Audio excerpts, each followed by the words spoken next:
Bandeirantes a caminho do sol. Mas a gente está falando do Boa Noite Chicago, que a gente ia falar um pouco sobre livre-arbítrio para tentar fazer você entender no plano da metafísica o sentido de uma guerra. Esses tempos nós fizemos uma palestra, 1h30 mais ou menos, no Sindicato Eletricitário de São Paulo, sede da CGT também, né? E tinha mais ou menos acho que umas 500 pessoas, não, um pouquinho menos, e que assistiram, e a maioria é ouvintes nossos, ficam ouvindo a gente, inclusive na segunda-feira, para ver o que a gente vai falar a respeito, e gostam desse assunto de metafísica.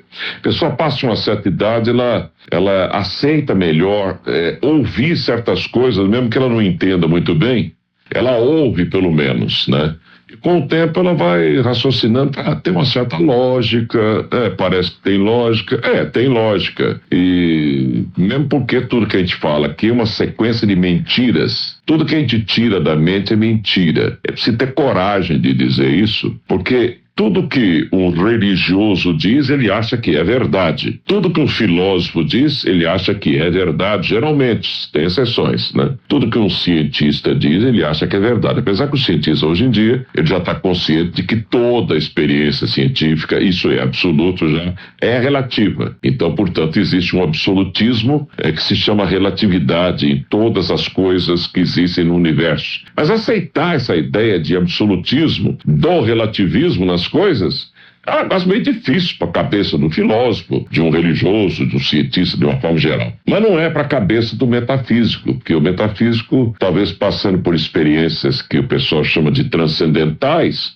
ora bola, se você vê um disco voador, você está acreditando. Pode esse pessoal está acreditando ou não está? Eu já tive visão, por exemplo, de olhar para o sol, como já contei isso aqui algumas vezes, e ver um enorme de um Diancho, um Mahashohan hindu, né? Que seria, por exemplo, o Arcanjo Micael em cima, o Cristo cósmico, né? Contei isso no ar, já falei isso aqui dezenas de vezes já, né? E dezenas de pessoas ligaram para cá dizendo que já viram também, né? E tem uma oração do São Francisco que nos foi mostrada em aula, inclusive, um poema de São Francisco, uma coisa fabulosa, que nos foi mostrado em aula pelo professor Dr. Fábio Conde Comparato, que tem uma cabeça extraordinária, né, dando aula sobre Francisco de Assis, o pensamento dele, pensamento cristão dele, e São Francisco, e o outro que ele falou também foi o São Tomás de Aquino, né? E ele nos mostrou um aspecto de São Francisco extraordinário. Esse poema de São Francisco, para a gente que gosta desse tipo de assunto de metafísica, era a cara que São Francisco viu o que a gente viu, né?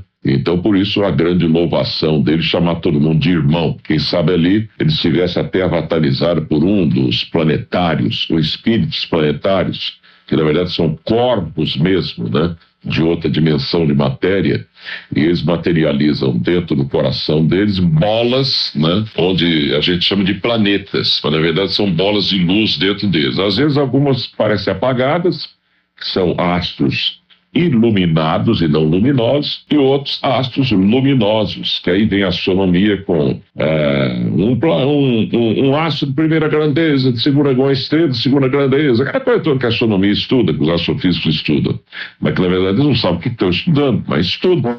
Essa coisa abala a cultura e tem então tida e a vida como verdadeira no planeta, quer de religiões, de filosofias e de ciências, quando a gente diz uma coisa dessa. A pessoa que está ouvindo isso não precisa aceitar a ideia, é só convidada a raciocinar em cima e perceber como um desvelar de coisa parecida, na verdade, mexe com tudo que está aí implantado, mexe com todo o ensino, toda a filosofia, com todas as religiões e com todas as ciências. De repente, se for verdade o que eu estou dizendo aqui, eu não estou dizendo que é. Estou dizendo que eu posso ter visto um monte de besteira, né? Quem sabe alguém botou isso lá no caminho para eu ver e me tornar fanático. O diabo fez isso para mim, vai saber o que é. Não interessa, vai. Estou só convidando a você a raciocinar. Se de repente isso é verdade, quer dizer, todos os astros do céu são anjos, como já disse o Papa João Paulo II uma vez.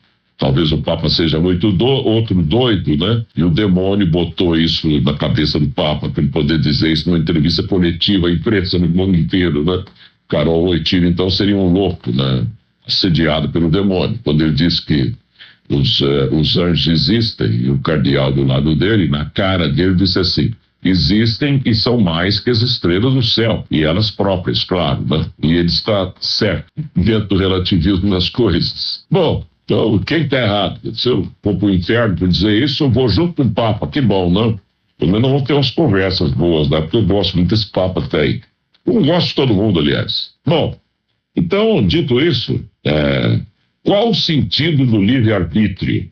Primeiro, a gente, para tentar entender o livre-arbítrio, você precisa tentar compreender a escada de Jacó da Bíblia. Ela não é fácil de entender, não é que a pessoa que esteja entendendo seja mais inteligente, ou pior, ou burro, ou coisa parecida, não. Às vezes uma pessoa, para entender a coisa, ela tem que ter chavinhas metafísicas para abrir aquilo, senão não entende. Você pode estar vendo a realidade o tempo inteiro. Eu tenho um amigo que escreveu algo uma vez, ele estava dizendo no artigo que ele escreveu, esotérico, né? Ele disse, ele já é falecido, extraordinário, metafísico, nós tivemos entre nós, mas ninguém conheceu direito, o Hernando Portela, né? Vamos saudar a memória dele aqui. O engenheiro Hernando Portela, uma das maiores inteligências do mundo, mas desconhecido, ele uma vez escreveu um artigo dizendo que havia, dizia ele, sei lá se você quer acreditar nisso ou não, tanto faz, estou dizendo o que ele disse, 100 e tantas maneiras de ler a Bíblia e uma só verdadeira. Ele está se referindo a uma Bíblia que já foi modificada ao alvedrio, né, da Igreja Católica, não no mau sentido. Eu não estou criticando religião. Preste bem atenção para não falar besteira depois. Carvalho falou isso. Não estou falando nada. Eu não critico religião nenhuma porque todas estão certas. E não critico ouvinte nenhum. Se você quiser me criticar, você pode criticar, né? Você tem todo o direito de falar, mexer com minha mãe, falar o que você bem entender, não vou me sentir ofendido, não, né? Só que se você falar com a minha mãe e falar isso no ar aqui, eu vou dizer que você falou no ar também, porque eu tenho coragem de falar isso, só isso, né? A gente precisa assumir as posições, né? E azar, beber no que der, você assumiu e está acabado, pronto, né? Mesmo que sejam todos errados, nós estamos aqui para errar, para aprender. Ou então não há livre-arbítrio, aí vão jogar tudo no lixo e seguir uma ditadura mental de alguém que se acha o dono da verdade. Então, eu permitir que você se manifeste é um dever meu como um indivíduo que acredita no livre-arbítrio. Ou então não tem liberdade. Quando você não permite que eu diga o que eu quero, você está me tolhendo. Então, na sua cabeça não há livre-arbítrio, não há liberdade, né? Se você não permite que eu faça o que eu permito você fazer, você é um ditador de ideias. Eu não estou aqui como ditador de ideias. Não. Estou expondo coisas pelas quais eu passei, tentando trocar com você conhecimentos. Se os meus são metafísicos, o problema é meu, ou a solução é minha. Se os seus não são, o problema ou a solução são seus. Faça o que você quiser com os seus. Eu ponho os meus onde eu bem entender. Como o bem entender meu, esse microfone aqui, eu, por enquanto, estou colocando isso aqui, né? Com a intenção de provocar você com raciocínio e só isso, né? É um provocar amorosamente e não raivosamente, ditatorialmente e outros mentes que você possa pensar. E digo de cara, repetindo outra vez, é tudo mentira o que diz aqui, porque o mundo não está, a vida não está assentada sobre a verdade definitiva. Tudo que se manifesta para a vida em quaisquer planos de matéria, em quaisquer dimensões de matéria, inclusive nos 144 mil universos paralelos da tradição teosófica, tudo é mental. Se é mental, não tem sentido ser definitivo, transitório, porque tudo que sai da mente é relativo. Se é relativo, não é absoluto. Se não é absoluto, não pode ser verdadeiro no sentido absoluto. Ora, tá aí, ó, é a dicotomia de novo. É uma lógica irreversível que não tem jeito de você combater. Então, tudo que eu estou dizendo aqui, de pura antecipação, é mentira. Até que eu arrumo uma mentira melhor, fica valendo essa que eu estou dizendo aqui, porque eu não vou aceitar a sua se eu já passei pela sua. Né? Então eu vou aceitar aquela pela qual estou passando agora, né? Então, continuando ainda, que é a liberdade, que é livre-arbítrio. Hoje as faculdades de filosofia, né, de sociologia, de psicologia também em parte, as faculdades de direito, discutindo na filosofia, na própria teoria geral do direito, né, e outras mais. Está todo mundo discutindo o que é liberdade, que é livre-arbítrio, porque nós estamos aí com a era de Aquário, nas nossas forças, E nós temos que mudar tudo que está aí, que está tudo sobre bases falsas. Você vai, por exemplo, na filosofia, ela vem dos socráticos em diante. Não há uma coragem para se arremeter para trás e estudar, por exemplo, os pré-socráticos, né? Por quê? Porque nós temos sistemas de referência que nos chegaram, onde há maior segurança quando você estuda aquilo que principalmente os monges copistas trouxeram até nós, né? Nós temos um Aristóteles e um Platão trazidos até nós por Santo Agostinho e por Santo Tomás. Quer dizer, você não pode dizer que eles são culpados disso ou daquilo. Nós temos é que agradecer a Deus deles ter trazido alguma coisa para nós, né? Bandeirantes a caminho do sol. Eu gostaria de deixar você intrigado com o que eu vou dizer aqui agora. Nós estamos falando sobre liberdade, livre-arbítrio e ligar isso à guerra, costurar com a guerra que está acontecendo aí entre Iraque e Estados Unidos e Iraque, né? Os Estados Unidos é que invadiu tudo lá. Vamos continuar então, mais um pouco conversando com você. A gente estava falando aí sobre um corpo sideral de um arcanjo enorme, de um Mahashoam. Isso aí não é da Igreja Católica. Estamos falando da Igreja Católica porque o Brasil ainda é um país muito católico. Existe uma confusão de religiões violenta por aqui, né? Você vai no budismo, é a mesma coisa, lamaísmo, zoroastrismo, mazeísmo e zoroastrismo, brahmanismo e outra. Todas as religiões, a gente fala a mesma coisa. Todas elas são monoteístas.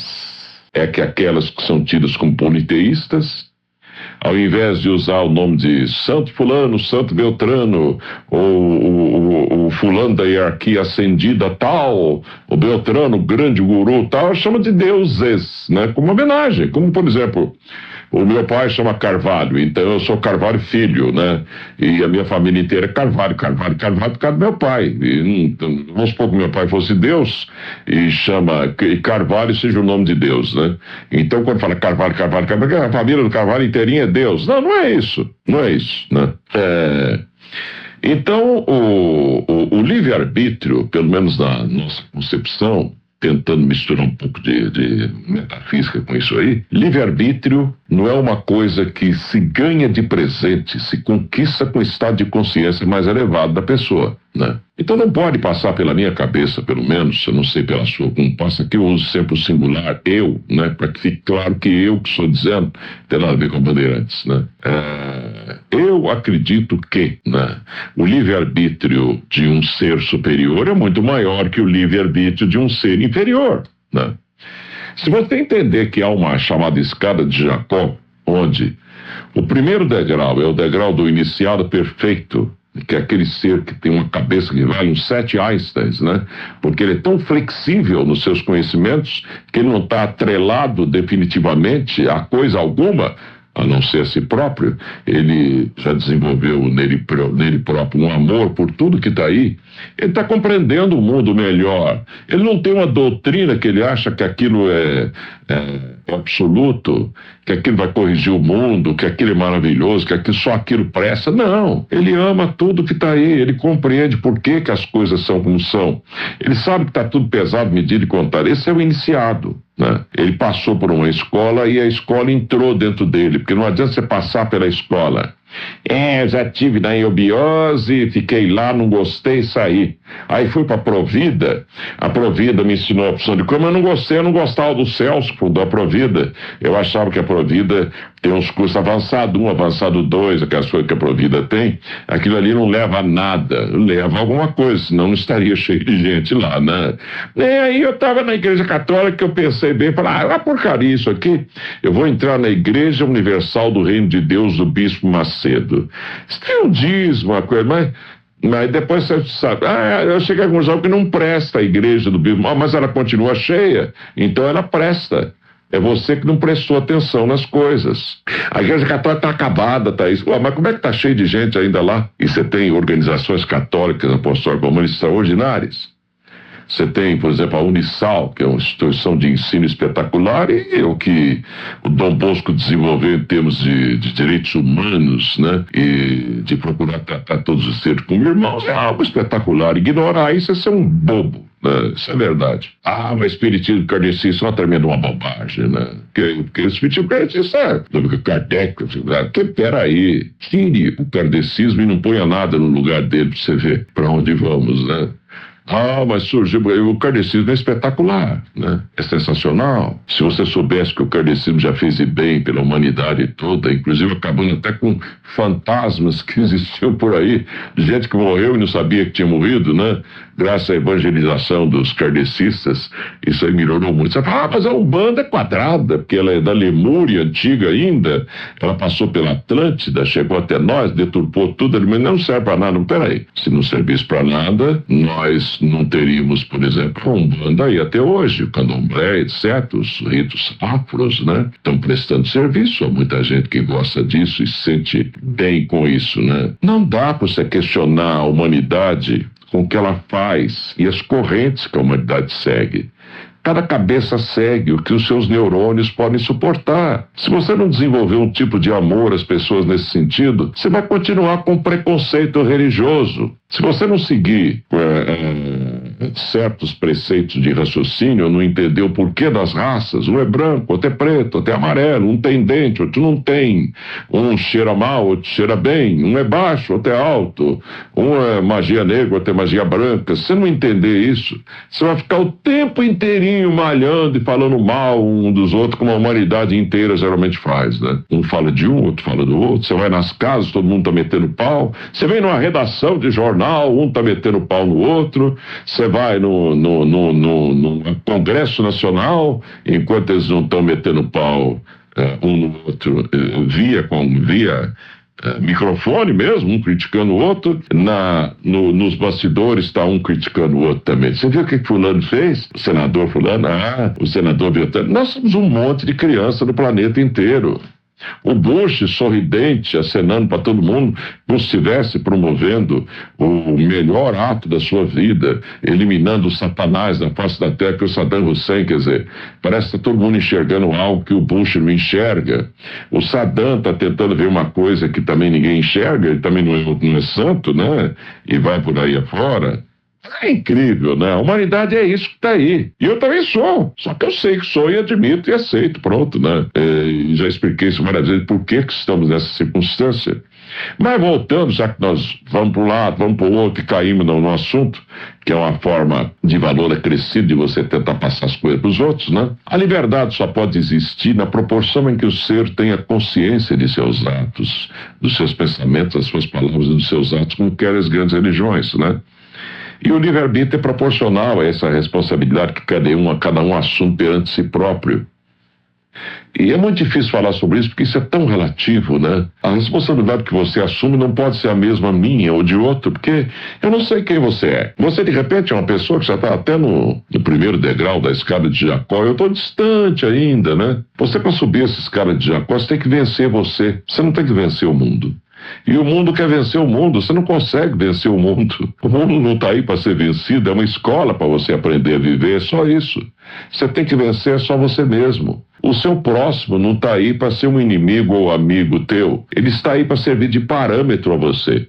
Então, se ele serve de parâmetro, a grande utilidade do seu próximo, né, é que ele ajuda você a entender você mesmo. Por isso, você conhecendo a si mesmo, você conhecerás o teu próximo, é o teu Deus, como queria o Cristo, que era um mestre nisso, né? Então, há um desequilíbrio, porque todo trino na natureza, né, obedece a um princípio de sabedoria, lei, né, ou o princípio do raciocínio mental e a experiência que decorre desses pensamentos que brotam da dicotomia, né, como conclusão de uma tese, de uma antítese. Essa conclusão é que vamos colocar em prática depois, é a ideia já organizada, sistematizada, né, e aí ela vira o quê? Teoria, que vai ser provada como acertada ou não, depende, é a experiência, né. Todo mundo passa por isso e nem percebe às vezes, né. Primeiro pensamento que você tem não tem valor definitivo, o segundo também não. A conclusão tem. Não será definitiva, será transitória, como tudo na vida. Mas é a partir daí que você vai existir. Você não pode existir o primeiro pensamento que vem à cabeça é verdadeiro. Isso aí, por si só, já é uma estupidez, é falta de saber pensar, né? E nós normalmente fazemos isso o dia inteiro sem perceber, né? Pois bem, o livre-arbítrio leva o ser humano a fazer o que ele quer. Se no Código Penal, artigo 121, tá lá, imitando inclusive a lei mosaica, não matar. Se você matar, a pena tá aqui, ó. De 12 a 30 anos de cadeia, sei lá, atenuante, agravante. Você que sabe, você tem um livre-arbítrio, tá aí, ó. A lei, ela não pode proibir você de matar. Ele institui a pena. A lei não pode evitar, e daí até um caso para você raciocinar, eu às vezes passo por isso em estrada. Você está lá a 120 na Dutra, onde é permitido a 110. Você está a 120. Você olha para trás, tem um cara a 160 querendo passar você. Dá vontade de pegar um tubo, né, um comprido, né, maleável, e enfiar dentro do carro dele e falar assim: para aí no primeiro posto rodoviário e avisa para eles que tem um pentelho a 120 na sua frente e não deixa você passar a 160. Quem multa o pentelho que está a 120 e você que está a 160 também. Mas você sabe disso. Você não é idiota de fazer isso, parar, né? Que dá vontade no que está a 120 fazer isso, dá. Só que ele está a 120 e ali é 110, ele também não está certo, né? Você percebe que nós somos hipócritas? Então. Mas você não pode impedir que aquele cara que está a 160 passe por você. Ele quer infringir uma lei de trânsito. E você não pode dar uma de Melquisedeque em cima dele, o julgador da humanidade, o rei do universo, do mundo, né?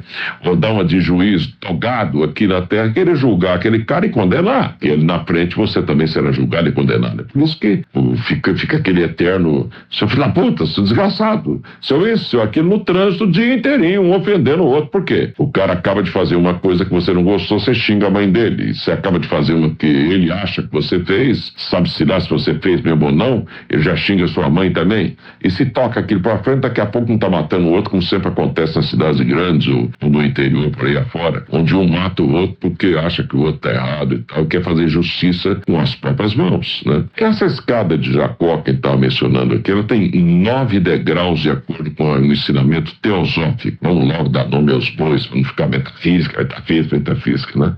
E não é bem a teosofia só da Blavatsky, não. Porque a Blavatsky teve continuidade e não perceberam, né? Então, essa escala de Jacó, falando assim para o cristão tentar entender, aquele que é mais estudioso, aí você não vai entender nada também, ela tem 9 degraus, onde o primeiro degrau tem que ser um indivíduo que está até acima dos santos já, que é um negócio complicado.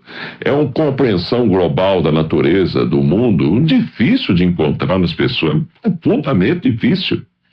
Quando o grande mestre está aqui na Terra, geralmente ele vem acompanhado de 7 iniciados só. Não tem mais nenhum no planeta, né? Nenhum. Eu posso dar até algum nome de algum iniciado para você ter uma ideia aqui, e você vai consultar o que esse pessoal deixou, você fala: não é possível, esse cara era um gênio. Claro que era. Eu vou te citar aqui, por exemplo, o maior iniciado do século passado, aí, que faleceu ainda, acho que na década de 50, um espanhol chamado Mário Rosso de Luna. Se você vai ler as obras do Mário Rosso de Luna, sem preconceitos, não adianta nem ir lá, você vai perceber que o homem é um gênio. Ele foi, inclusive, professor da Sorbonne. Sorbonne, hoje, segundo o professor nosso aí, ela só existe na área de letras, né? Filosofia, parece. O resto é a Universidade de Paris, né? Dividiu lá, nem sei, nunca fui lá e nem tem intenção de ir também. Mas ele foi professor da Universidade de Paris, vamos chamar assim, para entender melhor. Ele descobriu um cometa com cálculos de matemáticos. Ele falava centenas de idiomas e escrevia nesses idiomas. Era um filólogo e um polígrafo extraordinário. Eu nunca vi dessa terra aí. Tem outros tantos muito bons por aí, né? Mas igual a Mário Rossiluna, eu nunca vi. Tivemos um mexicano chamado José Vasconcelos, extraordinário também. E que não tem nada a ver com José Vasconcelos, amigo nosso comediante aí. Que mais? Esses iniciados, nós temos um outro, um hindu, chamado Ginarahadasa, ou Ginarahadasa, se você quiser. Era outro.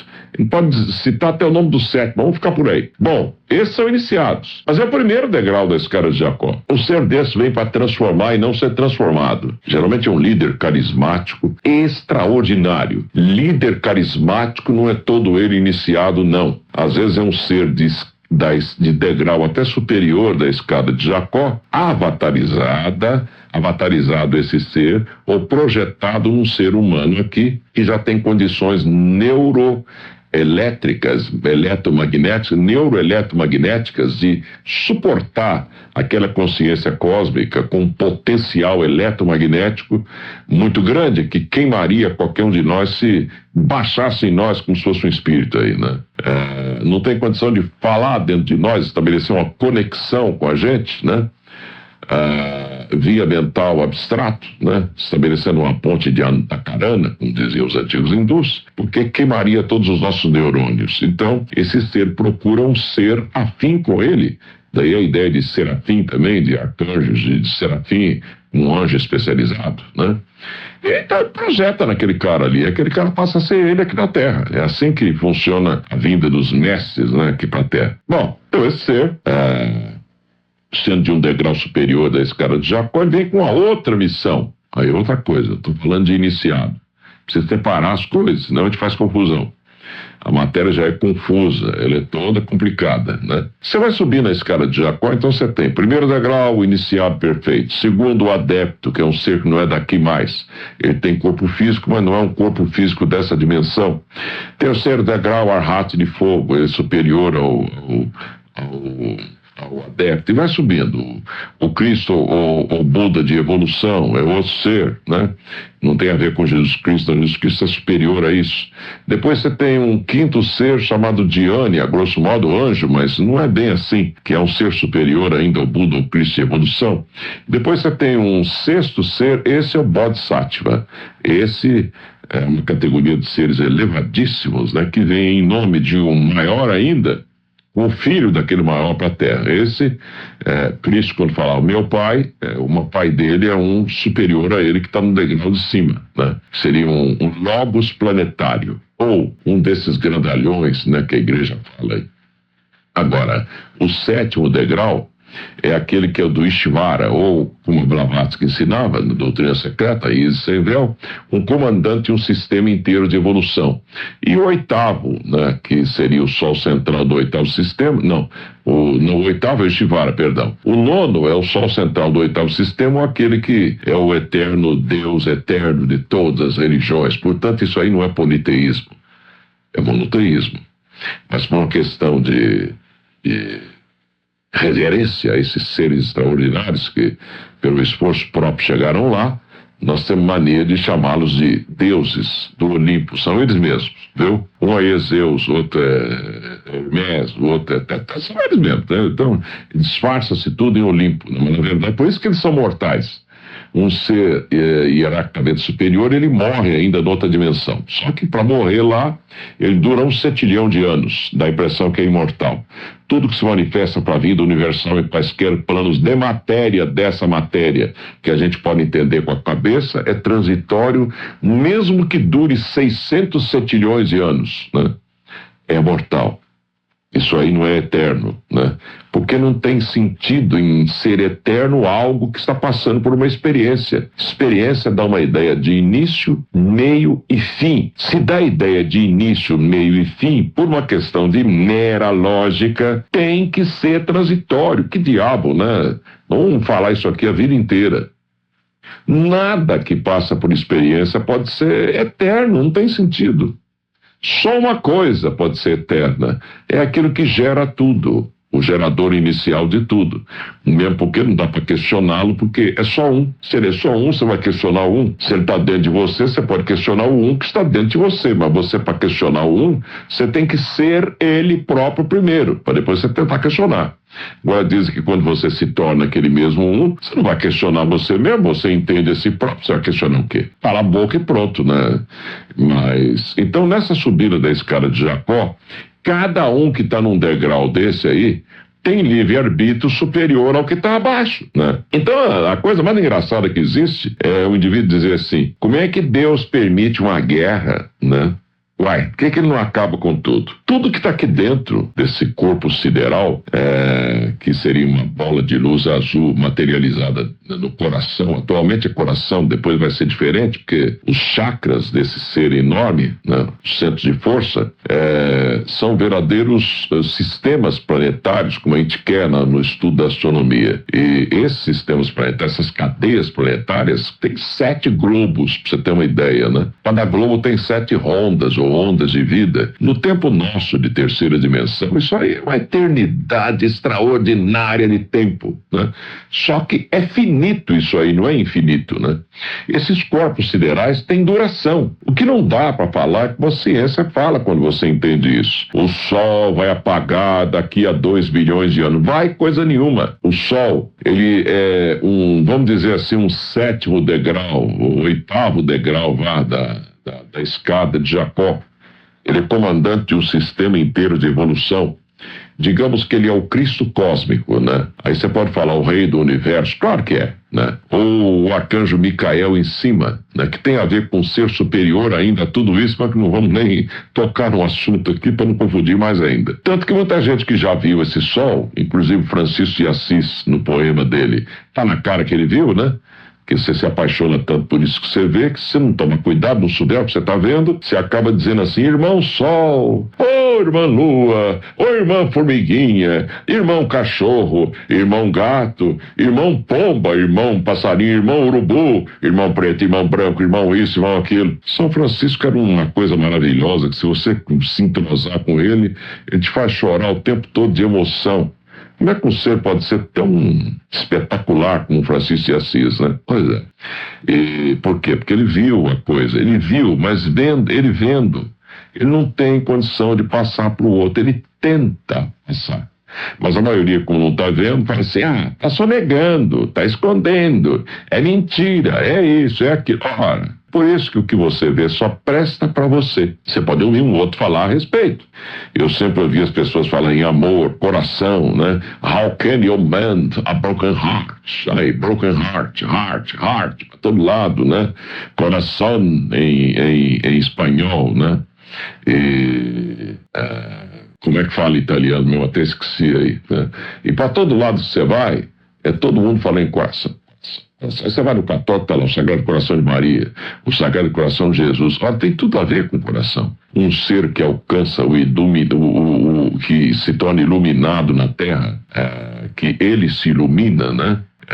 Por vezes, a iluminação é tão forte que se ele, por acaso, num dia muito escuro, no meio de uma escuridão, alguém que seja clarividente vai ver uma luz dentro do coração desse ser que conseguiu vencer a si mesmo aqui na face da Terra. Esse ser, sim, ele já vai pisar no 2º degrau da escada de Jacó. Então, se você tem o livre-arbítrio de ir contra o artigo 121 do Código Penal, e matar alguém, você pode fazer isso agora. Eu estou falando aqui, o dia agora que eu sair daqui da rádio, você pode pegar um revólver e falar assim, vou matar o Carvalho. Chega aqui, aí eu caio lá no chão, morto, né? Você pensa que vai me matar, porque o corpo que está dentro sai, vai embora, e você não mata coisa nenhuma, né? A gente aproveita até o buraquinho da bala, já sai por ele mesmo e vai embora, né?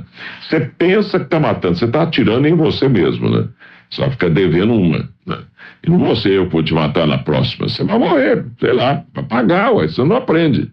Essa é a verdadeira lei de Deus. Dá para engolir isso? Não. A lei de Deus não tem perdão, quer dizer, está mais pro código de Hammurabi, né? O Hammurabi, como alguns falam aí, do que os nossos códigos agora de influência cristã, onde um padre dizia antigamente, perdoa em nome de Deus, está perdoado, acabou, e o cara continua matando, né? Mas eu não aguentei, e aqui deu aquela comissão no dedo, eu apertei o gatilho, matei mais um. Aquele outro milicia, que era um desgraçado, matei mais outro, e no fim você mata 20. Você deve 20.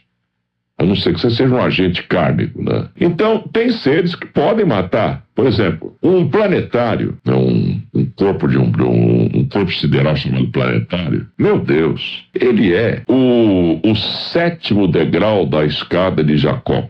Se nós que não estamos nem no primeiro podemos matar, só que temos que assumir a pena. Está lá, perante a lei dos homens, perante a lei de Deus, não tem 20 anos, 30 anos de cadeia, não. Você vai ter que morrer. Além da lei dos homens, né? Se você pode até escapar dela, da lei de Deus você não escapa, né? Você vai ter que morrer para aprender a não matar. Essa é a verdadeira lei de Deus, aceite ou não. Um dia você vai ter certeza disso. Quando você tem certeza, você para de matar. Eu vou matar eu mesmo o tempo inteiro, ficar encarnações e mais encarnações me matando? Não, eu vou parar de matar, porque eu não sou trouxa. É uma questão de inteligência. Então, a reencarnação conduz o indivíduo a melhorar a inteligência dele, a compreensão global das coisas. 1h30 já. Bom, aí, se eu, que não estou nem no primeiro degrau, tenho livre-arbítrio de matar uma pessoa, mesmo que isso aí me leve para cadeia, eu tenho livre-arbítrio de fumar maconha, de cheirar cocaína, eu tenho livre-arbítrio de virar gay, amanhã, então, o que quiser, tá aí. Mesmo que a sociedade inteira vá contra, eu faço assim mesmo. Só que eu vou enfrentar a lei, ou de Deus ou dos homens, mas eu faço. Isso é livre-arbítrio. Esse livre-arbítrio, a Espanha, né? Os espanhóis não queriam apoio a Estados Unidos, né, e Grã-Bretanha nessa guerra doida e atrapalhada, né? Mas o Aznar, primeiro-ministro, lá que tá mais para asno, né, do que Aznar, coitado, eu tô falando amorosamente, né? Ele foi contra todo o povo, a maioria do povo espanhol, esqueceu que ele foi eleito, né, primeiro-ministro, ele está lá apoiando, né, fazer o quê? Sabe-se lá se amanhã nós vamos dar razão para ele também, é duro você julgar as pessoas, né? Mas o livre-arbítrio está aí, ó. Você pode ser eleito pelo povo e ir contra o povo. Você pode não ser eleito pelo povo e ir a favor do povo também, tudo é relativo, né? Então, dentro dessa relatividade toda, raciocine comigo aqui, ó. Se eu, que não sou porcaria nenhuma desses degraus da escada de Jacó, tenho livre-arbítrio de fazer o que eu quiser, desde que eu me responsabilize, ou eu sou punido pelo que eu venho a fazer, que contraria a lei dos homens, a chamada lei de Deus, que seria a verdadeira lei natural, ou divina, chamemos assim, ou tanto faz, né? Não gosto muito da expressão divina, que ela é muito deturpada hoje. Divino é só cósmico, é que nós transformamos em religioso.